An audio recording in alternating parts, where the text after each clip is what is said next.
Sabiduría en vivo.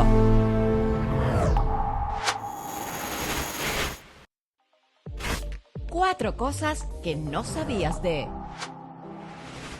John Lennon, músico británico y destacado pacifista. ¿Sabías que John Lennon nació en la ciudad de Liverpool, Inglaterra, el 9 de octubre de 1940? Fue quizás el músico más famoso de la legendaria agrupación de rock británico The Beatles, siendo su cantante principal. Sus padres le colocaron como segundo nombre Winston en honor al primer ministro Winston Churchill, acto que Lennon siempre rechazó. Antes de ser mundialmente famoso con The Beatles, formó en 1956 una primera banda llamada The Quarrymen. Junto a Paul McCartney, compusieron la mayoría de éxitos de The Beatles, lo que generó una fuerte rivalidad que los separó en 1969. En honor a su madre, compuso dos de sus canciones, Julia y Mother.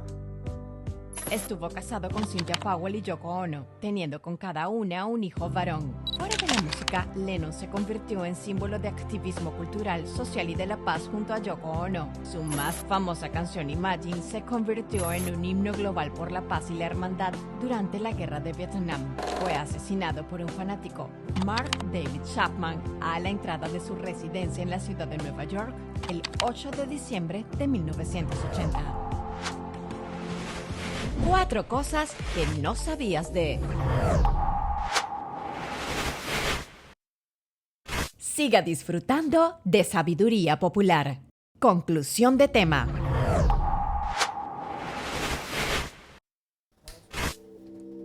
El país tiene aquí, en este panel, parte de las personas que pudieran tener mejor dominio de cómo hacer una reforma fiscal deseable. Esto no es un planteamiento ideológico, que se quiera hacer una reforma en base a expropiaciones, sino comprender un poco el flujo de la historia. Cuando grandes empresas vinieron aquí después de la Revolución de Abril de 1965, como Falcon Bridge, como lo de Rosario Dominicana, como otras más, exigieron un contrato especial para ellos poder operar, porque habían unas tasas hasta de 170, arancelarias hasta del 170%, unos impuestos imposibles de pagar, y ellos dijeron, no, espérese, en lo que usted organiza su falta de actualización impositiva, deme un régimen especial. Y se fueron otorgando el régimen el dominio de la sustitución de importaciones y tantas cosas más. Pero en 1992, primero Salvador Jorge Blanco, el vilipendiado, que hizo unas reformas demasiado valientes, porque decirle a este pueblo que el peso no valía $1 y entonces realmente devaluarlo, y de una serie de medidas, y desarticular lo que era la sustitución de importaciones, eso fue un duro golpe. Pero luego en el 1992, la gente se iba maldiciendo al país, Balaguer lanzó primero el primer código tributario bien estructurado y el código arancelario 92, 93, y ya dejó de tener sentido esos contratos especiales, todas esas exenciones y exoneraciones, pero todo eso sigue. Ahora, en el campo de la energía, también cuando la crisis llegó a niveles extraordinarios, aquí hay como la fábrica de cerveza, se le exonera todo en materia de energía. Eso es una zona franca. Cuando esa planta de ellos arrancan, eso no pagan impuestos de nada. Entonces, una vez yo fui a la fábrica de cerveza principal del país, entonces me decían, nosotros pagamos 3.800 millones. Digo yo era presidente del Senado y cogí el listado. Digo, no, pero aquí lo que aparece es que ustedes cobran 2.900 millones a los consumidores y no me pongan eso como que ustedes lo pagan, porque así no es tampoco. haciendo bulto. No le gustó mucho al presidente de la empresa, pero de todo eso ocurre. Ahora, presidente del Instituto de Energía de la UAS, ¿podrá el Estado, si no tiene estas reformas fiscales, hacer frente a los niveles de subsidio que requiere las pérdidas de las sedes? Bueno, el tema es que siempre se habló de una reforma fiscal, pero terminó siendo una reforma tributaria, o sea, lo que se presentó. Entendemos que evidentemente debió socializarse mejor lo que se iba a hacer y llegar a un consenso parcial, por lo menos, de lo que se iba a hacer y que los impuestos fueran progresivos, no una línea. En el caso de lo que es el sector de la energía eléctrica, o sea, sí hay evidentemente un subsidio que va al tema de la tarifa, porque incluso hay una tarifa que no se congeló en un momento dado y que en el 2000... Explíquele al pueblo esto bien de la tarifa, Vamos. porque ahora mismo yo salía de mi casa y me dice la esposa que, bueno, nos están cobrando cualquier cantidad, pero entonces mira, dicen que Celso Marrancini, él cobra de acuerdo a donde tú vives, digo yo, pero entonces... No, eso no es cierto, eso no es cierto. Eso no es verdad, No, le digo yo. Incluso hay una Me dijo, sí, tarifa. eso es así. Ahora, lo que hay una tarifa diferenciada, como siempre debió existir, por cada una de las EDES, porque cada EDE tiene una cartera de clientes diferentes y también compras de energía diferentes, o sea que no tienen la misma realidad en cuanto al VAD, valor agregado de la distribución, que es lo que realmente maneja la distribuidora. Y evidentemente la tarifa es una combinación que, para verlo simple, es un costo de abastecimiento, que es lo que las empresas distribuidoras le compran a los generadores. Eso significa, le llaman costo de abastecimiento para las EDE, y usted le suma el valor agregado. Y entonces eso ya le da el precio de la tarifa. Pero es una tarifa igual para cada zona, dependiendo de la categoría donde usted esté de consumo, ¿no? De cliente.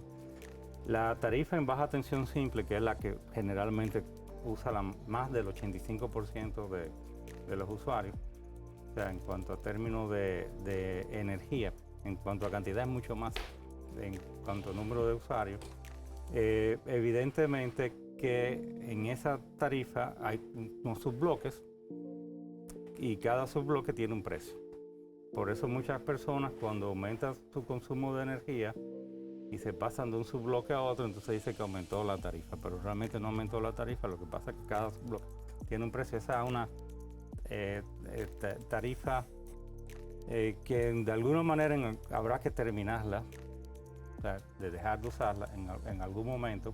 En un momento se dejó de usar, por allá por el 2002, y se impuso una tarifa que era de 0 a 300 kilovatios hora y de 301 en adelante, pero después se volvió a cambiar. Entonces, el tema... Por causa semejante a lo que pasó ahora. Entonces, ¿cuál es el tema? Que en la tarifa que está más subsidiada es la de baja tensión simple, justamente, y la de los subbloques de menos consumo. De acuerdo al pacto, incluso se acordó de que no se podía vender la energía a más bajo precio que el costo de abastecimiento. Pero el costo de abastecimiento de las EDES en el año pasado, en 2023, promedió alrededor de 16.01 centavos de dólar por kilovatio hora, y en el primer subbloque estaba a 10.43 más o menos centavos de dólar por kilovatio hora, o sea que estaba por debajo del costo. Cuando se comenzó con la tarifa de transición, había dos componentes en los ajustes: un ajuste 1, que era simplemente ajustar el VAD, y un ajuste 2 que tenía que ver con el costo de abastecimiento. ¿Qué pasó? Que el ajuste suave era el primero, el ajuste 1, que era sobre el VAD, que sí iba a ser un ajuste suave hasta diciembre del 2026, pero vino el aumento de los precios de los combustibles abrupto, o sea, a mitad del 2022, ¿verdad? Y entonces tan abrupto sí. que el carbón que lo comprábamos a 43 y 44 dólares por tonelada llegó a estar a 420 dólares por tonelada. Aquí se llegó a comprar 10 veces más. a 300 y pico se llegó a comprar. Sí, a 360. Sí. Entonces, evidentemente, el ajuste 2 disparó. Entonces, el presidente lo que tomó la decisión de congelar, o sea, dejar la tarifa tal cual estaba, y hasta el día de hoy es la misma tarifa, porque la gente dice que se ha aumentado, pero no es la misma tarifa desde ese momento. Y eso implica que se perdió lo que es el valor agregado de distribución en el caso de las empresas. Y por eso las altas pérdidas que tienen. Sí, financieras. O sea, realmente no es que se haya aumentado en sí, sino que a usted Pero usted lo dice muy bien. Ajá. No es que la energía se pierde. No. No la estamos perdiendo.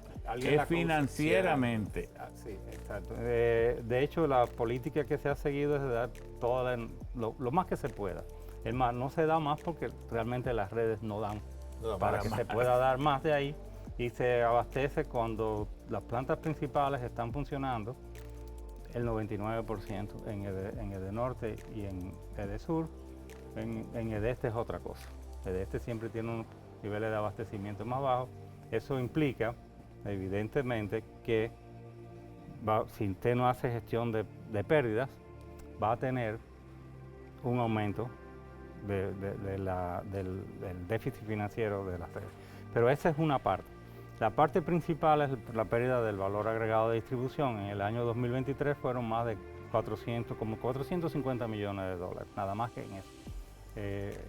Después tenemos otro componente importante, que es la energía que se suministra, pero no se factura porque no hay contrato ni medición. ¿No se ha podido superar esto de los medidores? Sí, pero no todavía.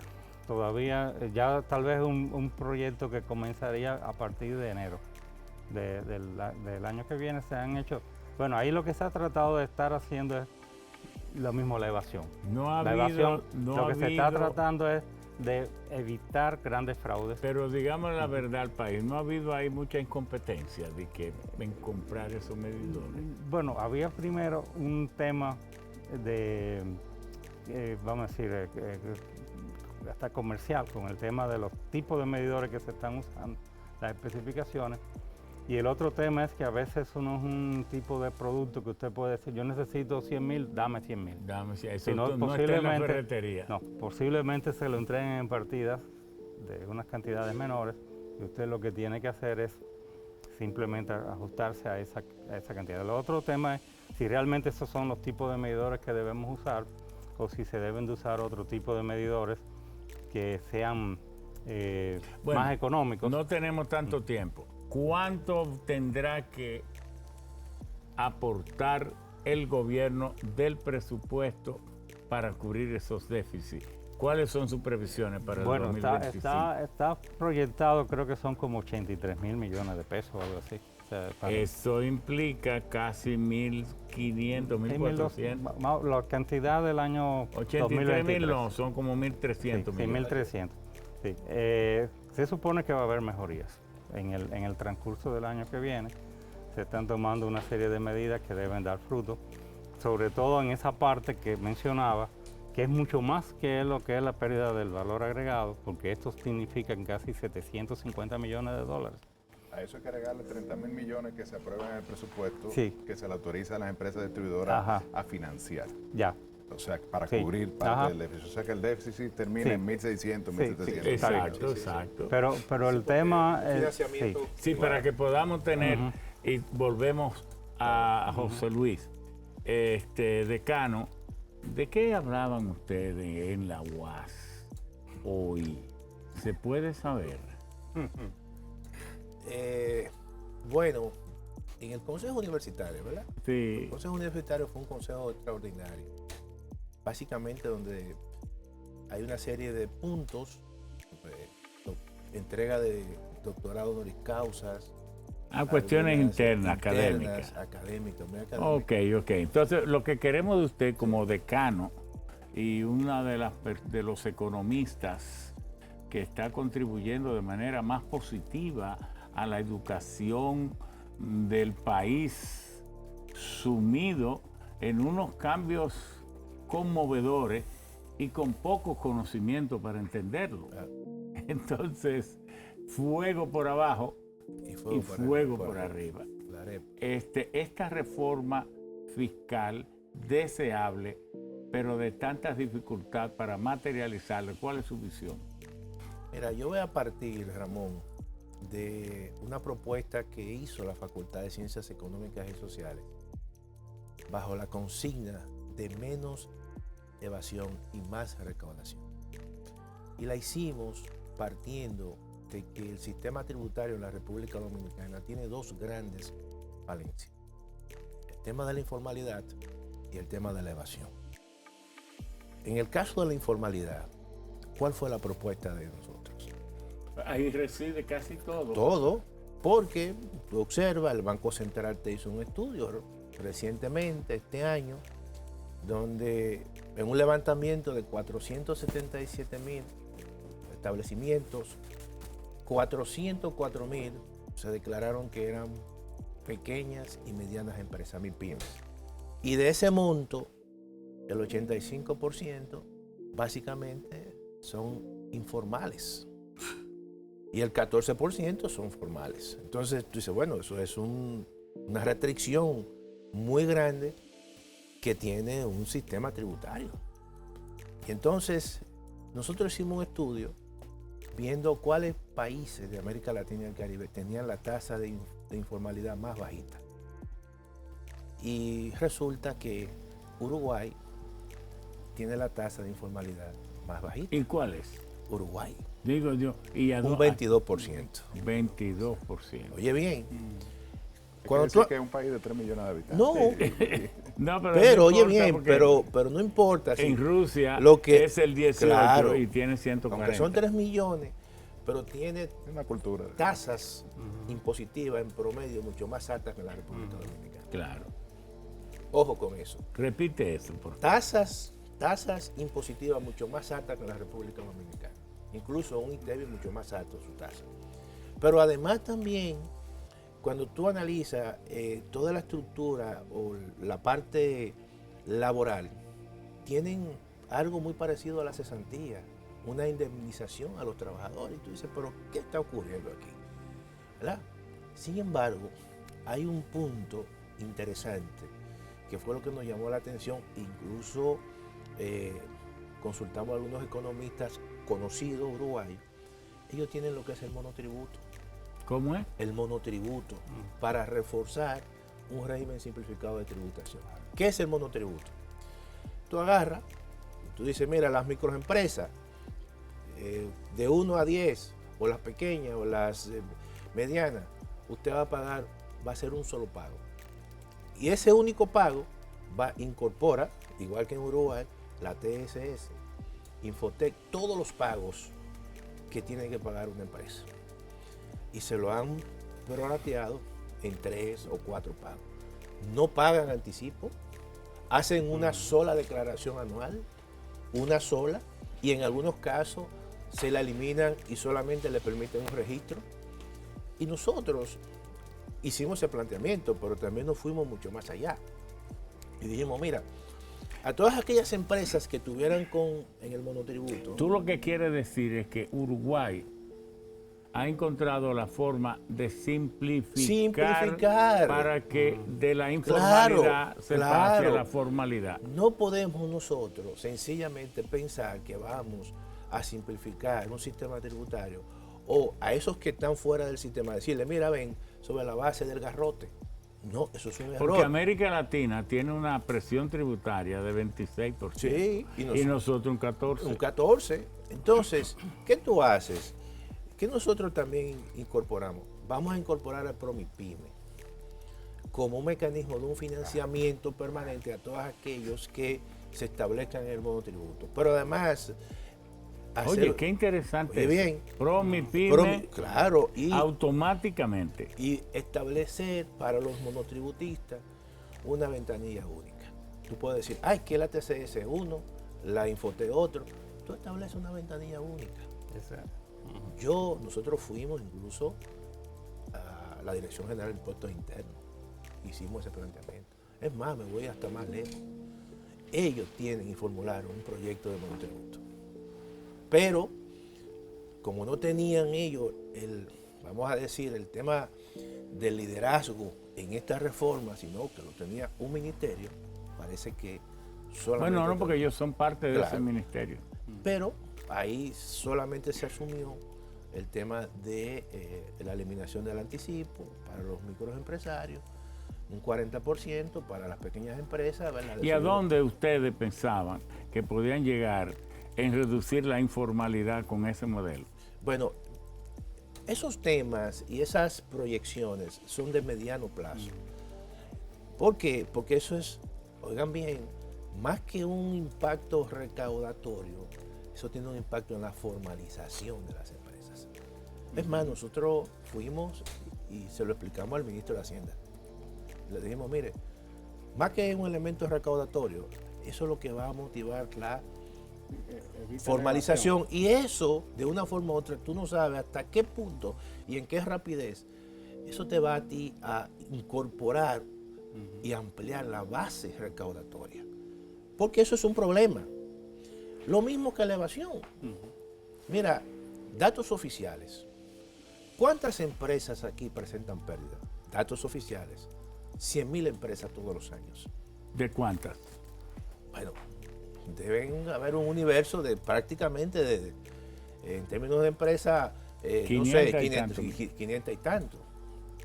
Entonces, ahí nosotros proponíamos, al estilo de la OCDE, que está proponiendo un impuesto mínimo al ingreso de aquellas empresas tecnológicas que se mueven de una zona a otra, buscando paraísos fiscales, evadiendo incluso pago de impuestos y utilizando contabilidad creativa. Entonces, como no pueden con ella, le dicen, está bien, como tú me presentas en un caso, beneficios muy bajitos, y yo no puedo tener una persona que te dé seguimiento, tú me pagas un impuesto mínimo a tu ingreso bruto. Entonces, para ustedes... Don Ramón, sí. ¿Qué usted puede hacer y qué uno propone con esas empresas que presentan pérdidas? Entonces, bueno, está bien, no puedo contigo, pero págame por lo menos un mínimo de ingreso bruto, impuestos. Bueno, yo creo que si la universidad, la Facultad de Ciencias Económicas... Hasta hicimos un congreso de fiscalidad. Sí, yo lo sé. Si ustedes continúan profundizando el tema de la informalidad, van a hacer un gran aporte al país, porque yo creo que la gravedad del problema está por ahí. Pero miren, como el programa no pretende cansar a nuestro pueblo, lamentablemente vamos a tener que hacer un segundo programa. Vamos a darle 4 minutos a cada uno, que entonces son 16 minutos, que es más o menos lo que nos queda de programa para que podamos, y cada uno de ustedes pueda volver a hacer uso de la palabra y a introducir sus aportes para que el pueblo los conozca. Antes de eso, queremos nosotros, de este tratado de energía moderno, del cosmos a los humanos, que lo hemos concebido como un libro para divulgar los conceptos de la energía, para que la gente le pierda el temor. ¿Qué es una planta como Punta Catalina? Nada, eso es una serie de calderas que lo que hacen es moler ese carbón, inyectarlo por una tobera. Las toberas son unos agujeritos donde entra como si fuera un spray y ese carbón arde como si fuera gasolina y entonces allí se genera el calor. El calor entonces produce vapor de agua a 450 grados centígrados, que tiene una potencia para mover unas turbinas, y esas turbinas generadores, y allí entonces se produce la electricidad. Hay que perderle el miedo a todas estas cosas, porque si no conocemos de la energía no nos será tan útil, ni la vamos a valorar tanto como debemos valorarla. La energía es todo. Cuando el hombre se encontró con el rayo, con los volcanes, pero él mismo no podía reproducir el fuego, entonces ¿dónde podía habitar? Solo en las zonas tropicales. Por eso África fue el principal escenario de esos homínidos hace 2 millones de años que el hombre dejó de ser homínido y se puso de pie. Pero pasó 1.800.000 años que no podía dominar el fuego a voluntad. Cuando pudo hacerlo, su vida cambió. Y de allí fue que se volvió inteligente. Porque aprender a cocer los alimentos fue lo que cambió básicamente la vida. Las vacas y los rumiantes y los animales herbívoros o depredadores tienen que vivir todo el tiempo recogiendo alimento, ingiriéndolo y luego digiriéndolo. ¿Y por qué? Porque ellos no cuecen sus alimentos. Pero cuando el hombre aprendió al dominar el fuego a voluntad, a cocer sus alimentos, el tiempo de digestión se le acortó a un 7 u 8, a un 10%. Entonces tuvo tiempo libre para jugar y el juego lo hizo todo. Amplió las anfractuosidades del cerebro y por eso cuando el Homo erectus descubrió el fuego, solo tenía 730 cc. Cuando le entregó al Homo habilis, ya tenía 1300. Es decir, que de esas acciones del ocio repetitivas, ese aparente perder el tiempo, de ahí nació la inteligencia. Pero además, al dominar el fuego, entonces pudo habitar todo el planeta. ¿Ustedes creen que alguien pudo haber vivido en Siberia antes de dominar el fuego? Imposible. ¿O en Suecia? ¿O en el norte de Francia? No, estaba limitado al trópico. Al descubrir cómo producir el fuego a voluntad, entonces se aventuró a todo el planeta. Por eso la energía es tan importante, porque nos enseña la historia misma del ser humano. Ahora vamos a pedirle a Eury que nos plantee sus originales ideas acerca de cómo podemos volver a intentar tener una reforma fiscal, porque todos estamos de acuerdo que sin ella corremos riesgos de un estancamiento, de una recesión o de una regresión, ya que estamos tan encaminados. Muchas gracias, Ramón. Mira, yo, ahora que dice el profesor Siriaco de Uruguay, para mí fue bastante chocante. Hace como unos 20 años estuve allá en el LATU, el Laboratorio Tecnológico del Uruguay, haciendo un seminario invitado por la JICA y participando varios empresarios de Latinoamérica. Y para mí fue sorprendente que hace 20 años el INTEVI de allá del IVA era un 21%. 21. 21%. Y yo me chocó tanto, porque aquí yo creo que ni siquiera estaba el INTEVI, o estaba un 6 o un 8, no recuerdo. Usted sabe que el INTEVI lo inventamos nosotros. Sí. Y particularmente yo. Sí. Julio González, que era el jefe del Fondo Monetario, yo era el secretario técnico y me correspondía, entonces yo era el coordinador de la comisión de negociación ante el Fondo Monetario. Entonces me dice, mire, todo lo que hagamos aquí tiene que concluir con que hay que crear el IVA en República Dominicana. Se lo rechazaron al presidente don Antonio, pero ahora tenemos que crearlo. Pero para no hablarle del IVA a un pueblo que lo traumatizaron, vaya buscándose otra palabra, otro término. Entonces yo subí a ver al presidente en el camino. Yo dije, como el valor agregado es, bueno, vamos a llamarle la transferencia, el impuesto a la transferencia de bienes industrializados, pero sin la S. Pero yo creo que ahí hubo yo creo que no fue tanto así, porque en ese proyecto, el primero que lo rechazó, que el gobierno de ustedes, del PRD, fue Jorge Blanco en el Senado, Sí, que se Jorge opuso Blanco. No, al sobre todo IVA. Al Balaguer. IVA. No, sobre todo Balaguer. No fue tanto Pero cuando Jorge se le Blanco. presentó a Jorge Blanco que había necesariamente que poner, no, pues si yo lo rechacé, ahora yo no puedo aprobarlo. O sea, y vamos a cambiar el nombre, y se le cambió el nombre Sí, a Itevi. se le cambió el nombre, así fue. Porque para ser coherente, ¿verdad? Así mismo fue. Mira, volviendo al tema de Uruguay, y realmente un país tan pequeñito, que yo recuerdo que el mejor hotel de allá era más o En menos como... población, porque ellos tienen 180, casi 190.000 kilómetros cuadrados. Sí, claro, en cuanto a población. Y yo recuerdo que el mejor hotel que había allá era como el Cervantes de aquí, cuando aquí ya tenemos el Jaragua. O sea, Pueblo más igualitario. Sí, exactamente, muy igualitario, bastante igualitario en cuanto a la redistribución de la riqueza, que es lo que aspira a la humanidad completa. Claro. Mira, nosotros realmente, volviendo al planteamiento de la reforma que deseamos y la que realmente podemos, yo entiendo que la que nosotros deseamos es que sea una reforma que se cubra completamente el déficit, que se pueda ir pagando las deudas y que el país pueda seguir progresando y llevando los niveles de crecimiento como tenemos, que somos la envidia de Latinoamérica.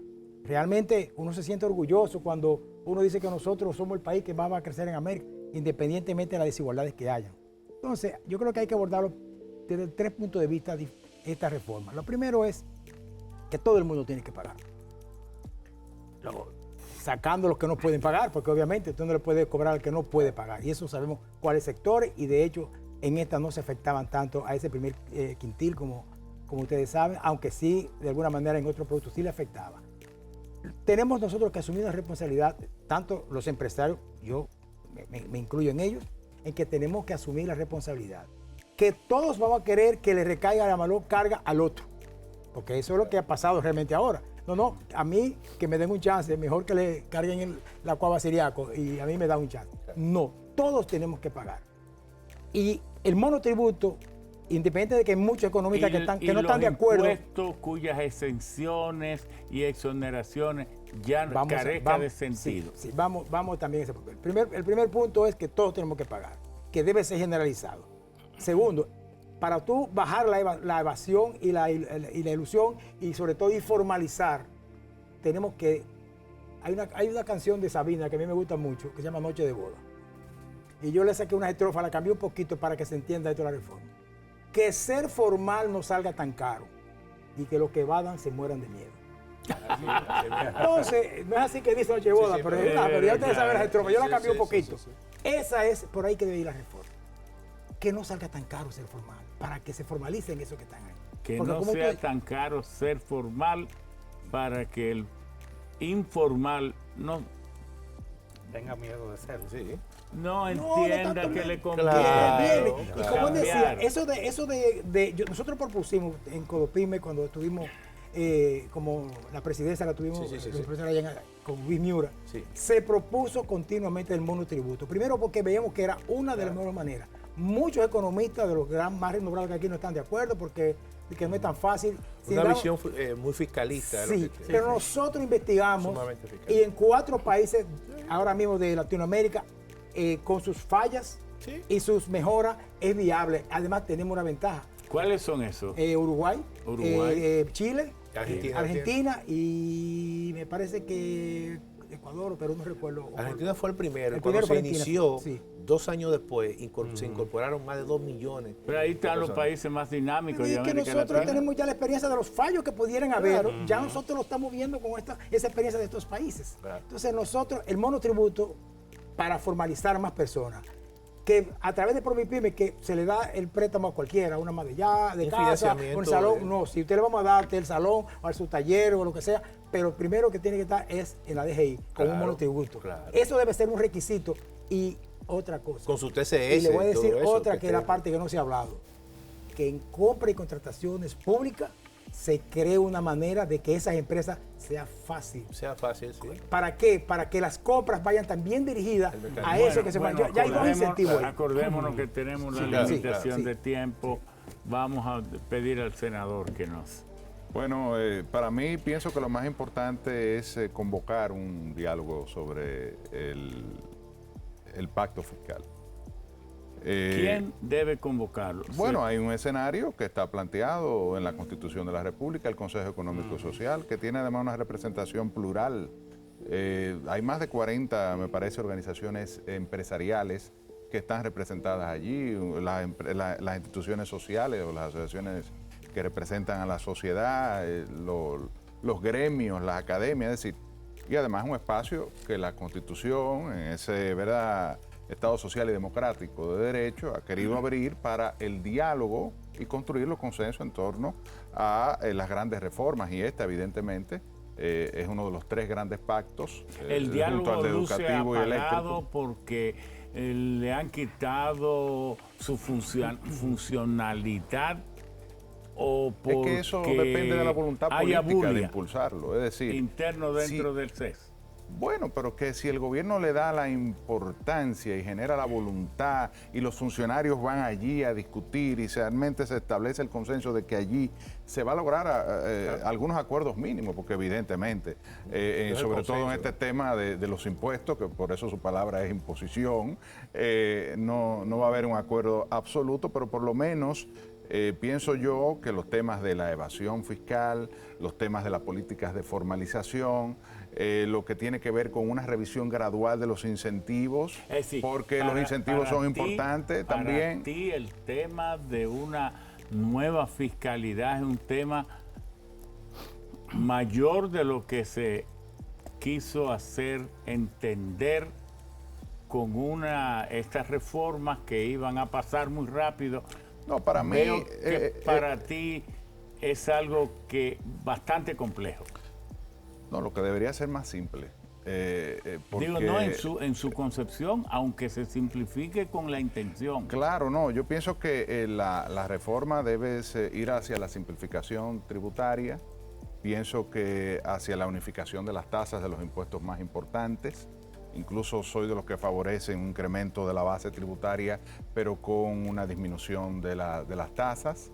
Un poquito ahí va orientada la propuesta del CRES. Sí, porque en este mientras sentido, más, para incentivar la más grandes formalización, sean las exclusiones, mayores serán las tasas. desincentivar la evasión tributaria, 9.2 del PIB en evasión e ilusión. Estamos hablando de, yo decía ahorita, 740 y tantos mil millones de pesos.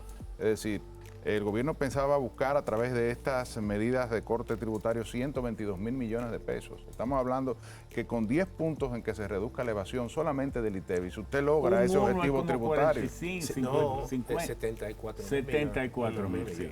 O sea, con 10 puntos que usted disminuya la evasión del ITEVI, ya usted recauda el 1.5% del PIB. O sea, no, parecería fácil, no lo es. Porque evidentemente lo más ¿Qué fácil... país de América Latina ha logrado un 10%?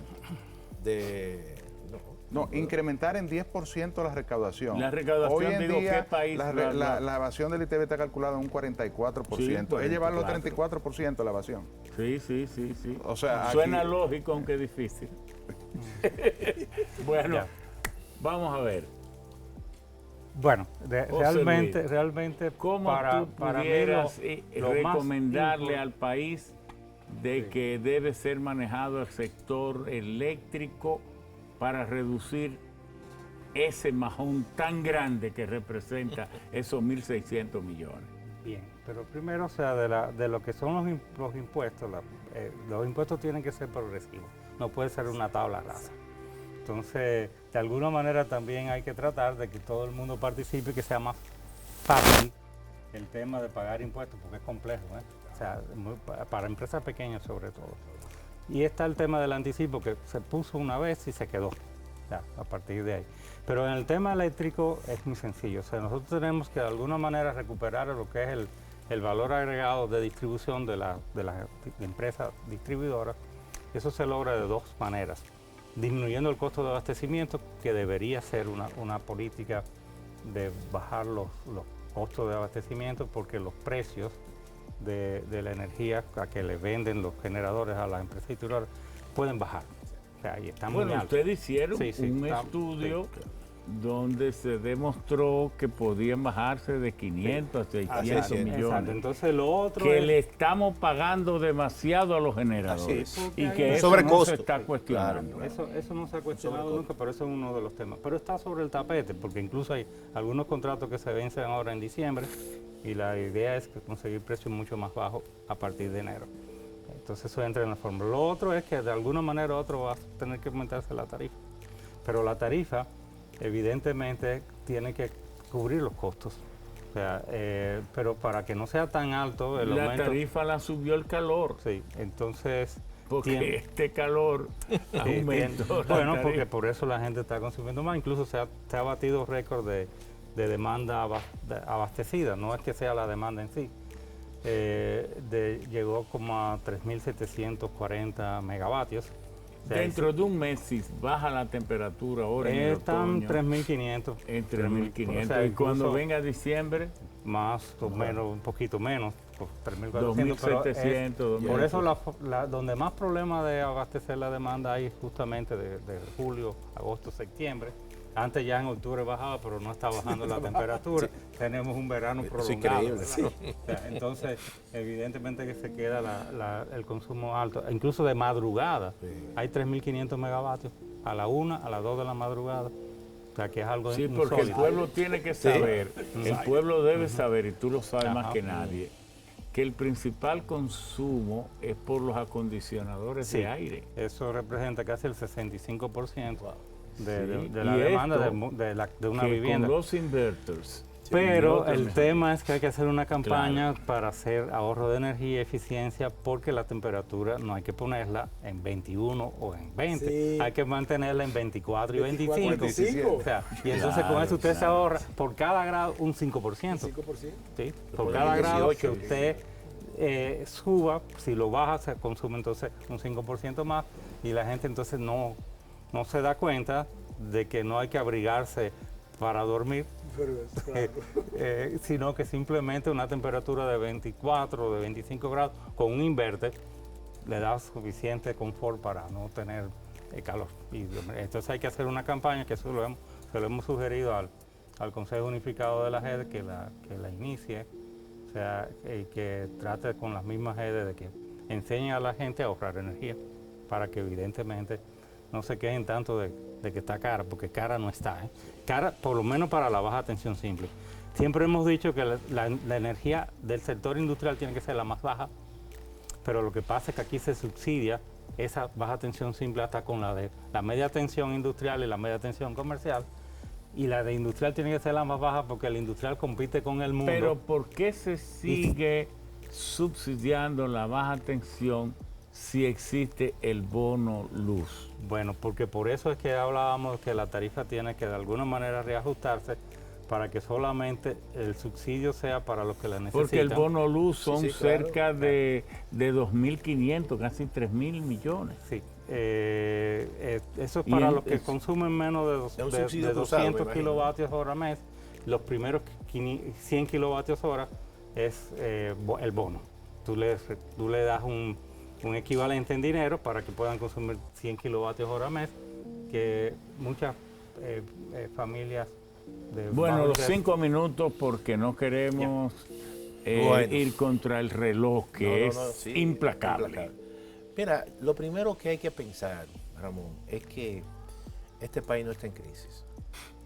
Y un problema de diseño que tuvo la reforma fue que hizo una reforma pensando que este país estaba en crisis. O iba a generar una O iba a generar una crisis. Porque Eso si es lo te aplicas primero. como está, Entonces, nosotros iba a generar pensamos una crisis. que cuando se retome, y pienso que se va a retomar en un periodo no muy lejano, porque hay problemas estructurales que hay que atacar, el tema del pago de los intereses de la deuda. Sí, Y- menciónanos los problemas estructurales fundamentales brevemente. Ahí hay dos, te voy a mencionar dos. 23% de los ingresos del Estado para interés. Intereses. Eso estamos hablando que para el presupuesto del año 2025, más de 300.000 millones de pesos.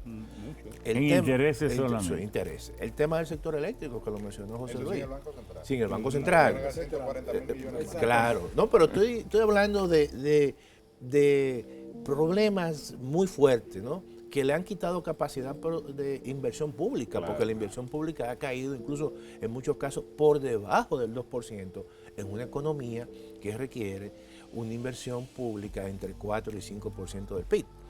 Entonces, eso realmente no, y el problema del sector eléctrico va y abre la necesidad de que en el 2025 se vuelva otra vez a discutir el tema de la reforma fiscal. Pero claramente ya viendo cuáles son los señalamientos que se le han hecho. Entonces, una reforma fiscal tiene que tener en esta economía, por su característica, un principio de gradualidad.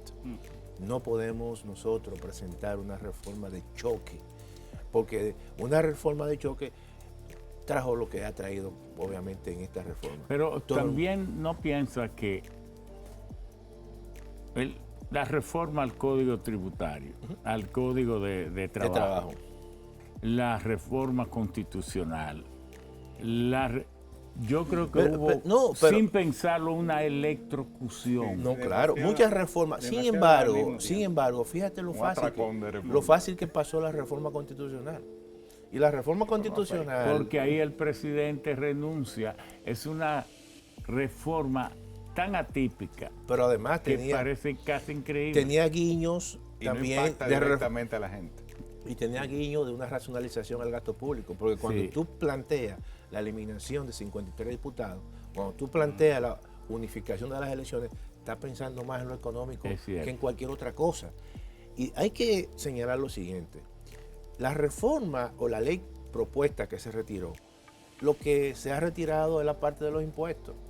Pero la primera parte que habla de la racionalización del gasto público, de la aplicación de la ley, eso se mantiene. Y se mantiene el tema de las fusiones de los ministerios, tanto de educación superior y el Ministerio de Hacienda y Economía, se mantiene también. Aunque tiene una base jurídica débil.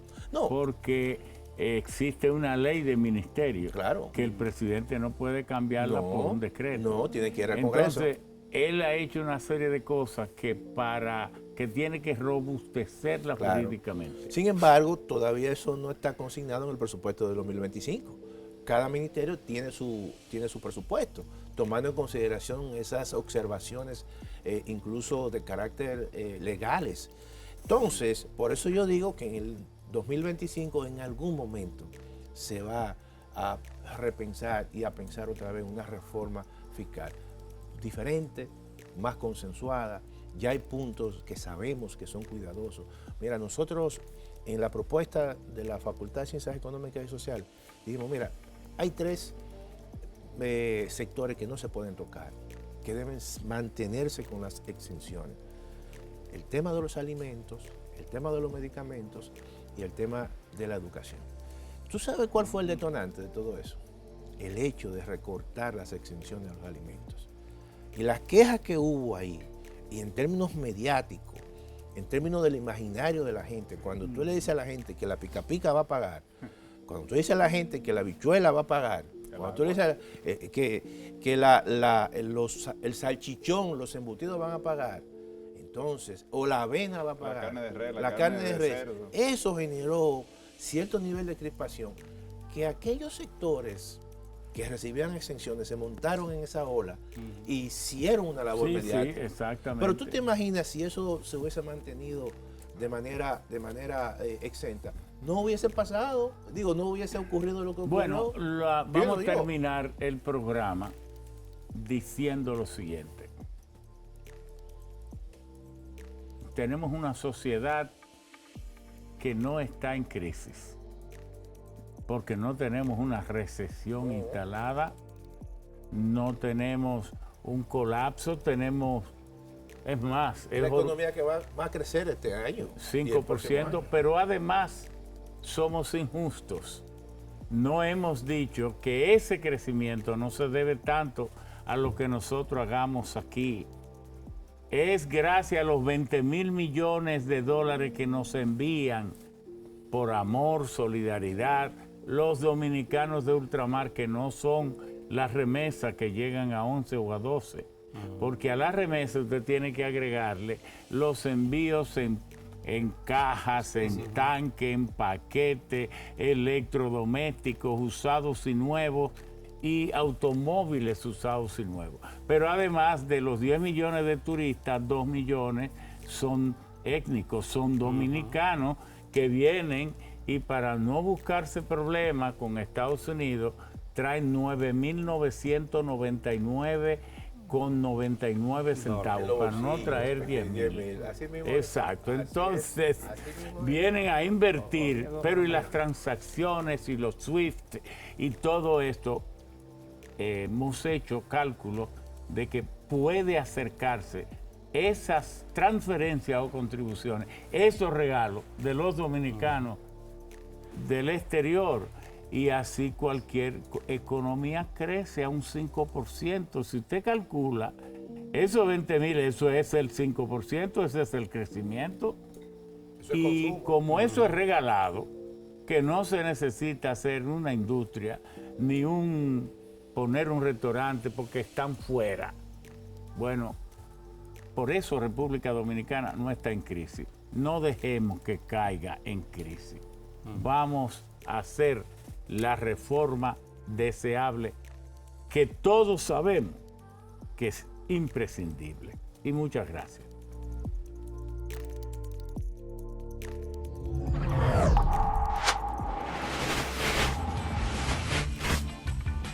Estamos en todas las redes sociales.